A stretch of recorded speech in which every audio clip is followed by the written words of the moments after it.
पिछले एपिसोड में हमने देखा था कि स्वॉर्ड एम्पायर ने चैंतियान को एल्केमी सीखने के लिए एक फर्नेस ला कर दिया था। वो कुछ किताबें भी देता है ताकि उसकी मदद से चैंतियान एल्केमी करना सीख जाए। लेकिन चैंतियान तो बड़ा ही होशियार था, उसने एल्केमी करने में पिल को तो रिफाइन किया ही था, साथ ही साथ खुद को भी रिफाइन कर लेता है। इस वजह से उसकी पावर काफी ज्यादा इंक्रीज हो चुकी थी। उसी के साथ साथ सेक्ट में कुछ बाहर के भी लोग आए होते हैं, जिनमें दो बंदे थे, वूदा और यूवेन। ये दोनों चेन यूवी के साथ ही थे।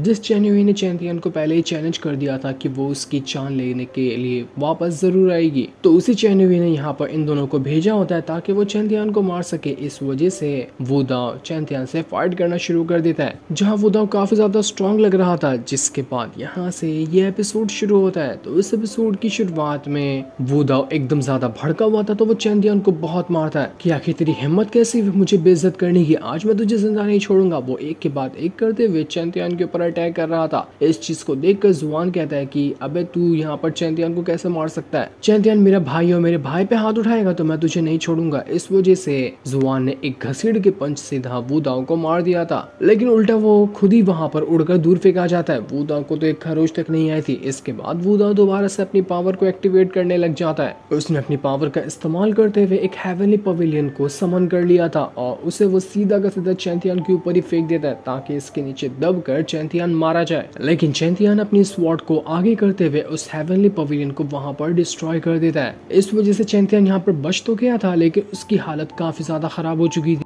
लेकिन फिर भी वो वहां पर हार मानने के लिए बिल्कुल भी तैयार नहीं था। वूदाओ यहाँ पर चैंतियान का मजाक उड़ाते हुए कह रहा होता है कि देख अपनी हालत देख, तू यहाँ पर ढंग से खड़ा तक नहीं हो पा रहा और तुझे क्या लगता है कि तू दोबारा से यहाँ पर मेरे साथ फाइट कर पाएगा? ऐसा कभी नहीं हो सकता। मैं आज तेरी जान लेकर ही रहूंगा ताकि मैं चैन यूवी को यहाँ पर खुश कर सकूं। इसके बाद वूदाओ ने एक और बहुत ही ज्यादा पावरफुल अटैक चैंतियान के ऊपर ही सीधा का सीधा कर दिया था। चैंतियान इस वाले अटैक को भी यहाँ पर रोकने की कोशिश कर रहा था। जुआन यहाँ पर कहता है कि वूदाओ तो यहाँ पर हल्का सा चैंतियान से ज्यादा पावरफुल है और उसके एक लेवल आगे है, तो तू यहाँ पर उस चीज का फायदा उठाते हुए चैंतियान के ऊपर अटैक कर रहा है। हिम्मत है तो कॉम्बैट फाइट में आ जाना, वो कुत्तों की तरह मारेगा तुझे। तू जो कर रहा है वो कोई हीरोगिरी नहीं है। वहीं ईवियन भी यहाँ पर अपनी पावर को एक्टिवेट कर लेती है ताकि वो वूदाओ को सबक सिखा सके। जुआन और ईवियन दोनों भी तैयार हो चुके थे ताकि अगर चैंतियान को सपोर्ट की जरूरत पड़ती है तो वो दोनों भी यहाँ पर आ जाएंगे। वूदाओ वहाँ पर कह रहा था कि तो क्या मैं अचार डालूं, मैंने अपना लेवल हाई का ब्रेक थ्रू किया है तो मैं तो अपनी पावर का इस्तेमाल ही करूंगा। अबे यार जोक मारना है तो ढंग का जोक मारा करना। इसके बाद वो वहाँ पर फिर से अपनी पावर को एक्टिवेट करना शुरू कर देता है। वो कह रहा था कि तुम लोग यहाँ पर इस चैंपियन जैसे बंदे पे उम्मीद लगाए हो कि ये दोबारा से खड़े होकर मुझे हराएगा, ऐसा नहीं होने वाला है। मेरा ज्यादा दिमाग फिरा ना तो इस चैंपियन के साथ तुम दोनों को भी मार दूंगा। बहुत मुंह चलने लग गया तुम्हारा। इसके बाद वूदाओ ने यहाँ पर अपने एक बीस्ट को समन कर लिया था, जो बीस्ट बहुत ही ज्यादा पावरफुल लग रहा होता है और वो कोई बर्ड की स्पिरिट थी जो कि आधा बर्ड और आधा किसी बीस्ट की तरह लग रहा होता है। चैंपियन अब पूरी तरह से भड़क चुका था कि बहुत हो गया इस वूदाओ का, अब मैं इसको नहीं छोड़ूंगा। इसके बाद चैंपियन वहां पर अपनी काफी ज्यादा पावर को एक्टिवेट करने लग जाता है ताकि वो यहाँ पर वूदाओ को हरा सके। उसने एक स्ट्रॉन्ग अटैक सीधा वूदाओ के ऊपर ही कर दिया था, जिसके एक ही अटैक के अंदर वूदाओ की जो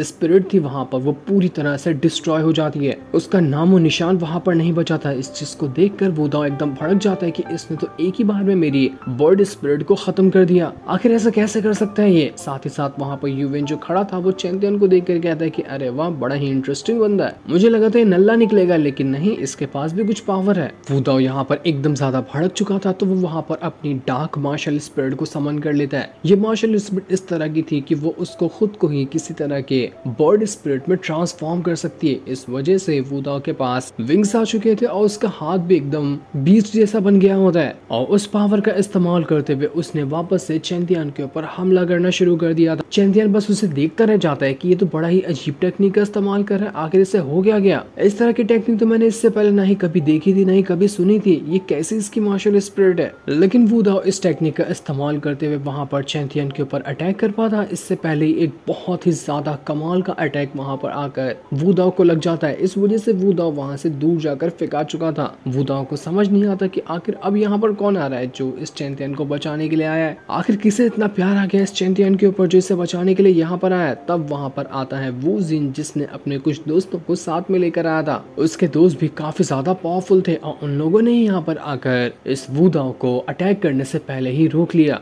वू जिन यहाँ पर वू दाओ से कह रहा होता है कि ये देख, तेरे बाप का घर नहीं, जो यहाँ पर जो मन में आया तो वो करने लग जाएगा, तो जरा इज्जत में और संभल कर रहे, इसी में तेरा फायदा है। तो अब मेरी बात तेरे भेजे में घुस गई है ना, तो फटाफट से यहाँ से चला जा, अगर तू बहुत गंदा वाला पछताना नहीं चाहता है तो। वू दाओ को काफी ज्यादा गुस्सा आ रहा था और हंसी भी आ रही थी। वो वू जिन से कहता है कि तू यहाँ पर जो अपने चमचों को लेकर आया है, कौन है, तेरा बाप है क्या वो? तू किसको भी लेकर आ जा, कोई भी यहाँ पर मेरे सामने नहीं टिक पाता, क्योंकि तुम लोगों ने मेरी पावर देखी ही नहीं है। एक ही कुछ चुन चुन कर यहाँ पर मारूंगा, देखेगा क्या? तो आके आजमा के देख ले। वू जिन का दोस्त जो कोर डिसाइपल था वो वू दाओ से कहता है कि मेरे 3 गिनने के अंदर तू यहाँ से नहीं गया ना, तो तू ऐसी मौत मरेगा जिसके बारे में तूने कल्पना तक नहीं की होगी। तो भला इसी में है कि तू यहाँ से चला जा, वरना अंजाम बहुत बुरा होने वाला है। वू दाओ कहता है कि हाँ मैं यहाँ से चला जाऊंगा, लेकिन खाली हाथ तो नहीं जाऊंगा। जब तक कि चैंदियन को मार ना डालो तब तक कि मैं यहाँ से नहीं जाने वाला। तो तुम लोग भी यहाँ पर बैठकर आराम से नजारा देखो कि मैं कैसे चैंदियन को मार देता हूँ। इसके बाद वो फिर से अपनी पावर को एक्टिवेट करते हुए चैंदियन की तरफ ही बढ़ने लग गया था, ताकि वो यहाँ पर चैंदियन को खत्म कर दे। लेकिन वो चैंदियन के करीब भी आ पाता इससे पहले ही कोर डिसाइपल ने एक ही उंगली से अटैक करते हुए वू दाओ को उड़ाकर वहां से दूर फेंक दिया था। मानना पड़ेगा ये कोर डिसाइपल बहुत ज्यादा स्ट्रॉन्ग लग रहा था।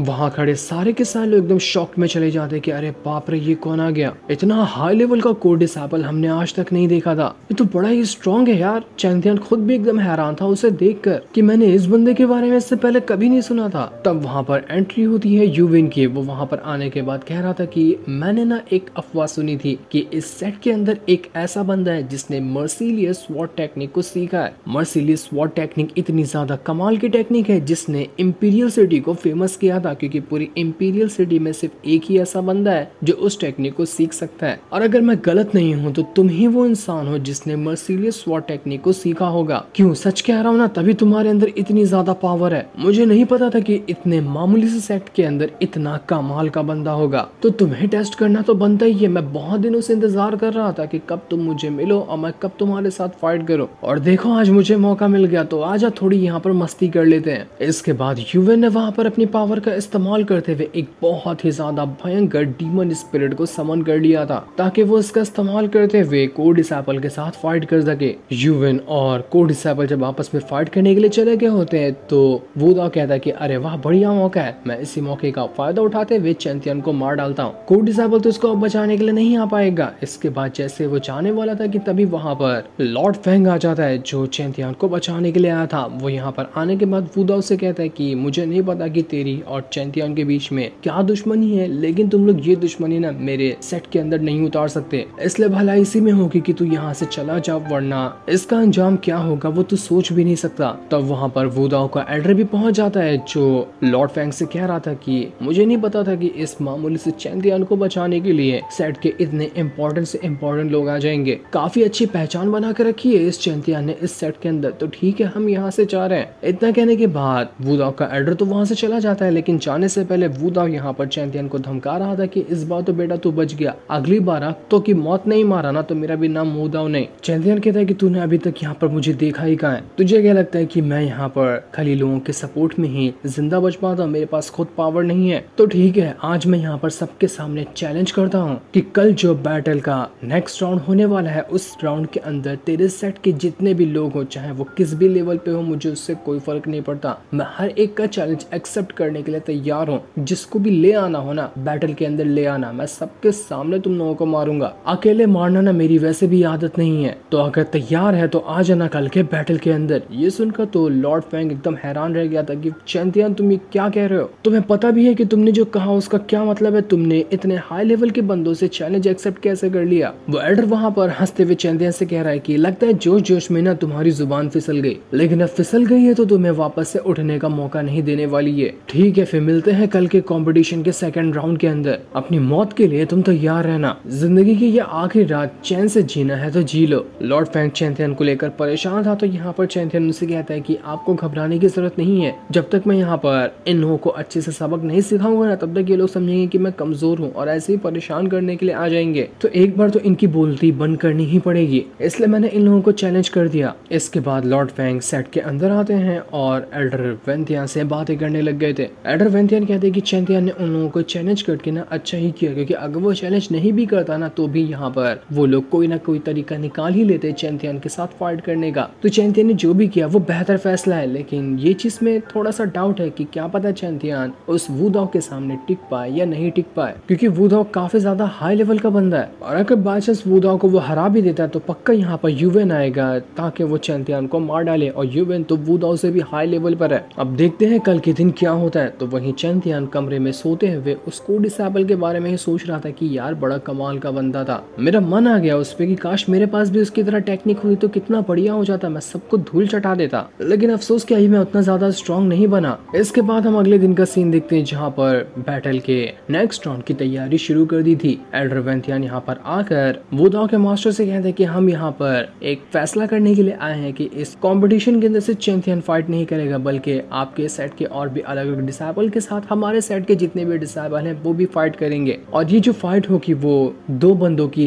जो सेम लेवल पे होंगे उनकी ही फाइट होगी। लेवल मिसमैच नहीं होना चाहिए। टोटल इसमें 10 राउंड होने वाले हैं, जो 10 में से 6 बार जीत जाएगा ना वही जाएगा फाइनल के अंदर और वो फाइनल जीतेगा। हमारे डिसेबल हमारे सेट की इज्जत बचाने के लिए लड़ेंगे और आपके डिसेबल आपके सेट की इज्जत बचाने के लिए। तो बताइए कि आपको ये हमारा ऑफर पसंद आया या नहीं आया। ये सुनकर वुडाओ का मास्टर कहता है कि ठीक है, जब तुम लोग यहाँ पर अपने सेट की बेइज्जती कराना ही चाहते हो तो मुझे इससे क्या ही फर्क पड़ेगा, मैं ठीक है ये बात मैं एक्सेप्ट करता हूँ। इसके बाद सबसे पहला राउंड खेलने के लिए चैंतियान के सेट से वही आगे आता है और वहां पर आने के बाद कह रहा था कि मैं यहाँ पर किसी से भी फाइट करने के लिए तैयार हूँ, जिसको भी मेरा चैलेंज एक्सेप्ट करना है वो मेरे सामने आकर मुझसे फाइट कर सकता है। जिसके इतना कहते ही ये एपिसोड यहीं पर एंड हो जाता है। थैंक्स।